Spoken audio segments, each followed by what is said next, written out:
Nauunawaan nga ba natin ang kaloob ng Diyos para sa atin?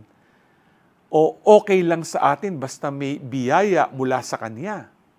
Ganito kasi ang nangyari sa ating gospel. Sobrang amazed ang Kanyang mga alagad sa mga ginawa ni Jesus. Pero nung sinabi niya that He is to be handed over to men, hindi nila maunawaan. Kamusta ba ang pagkilala mo kay Jesus?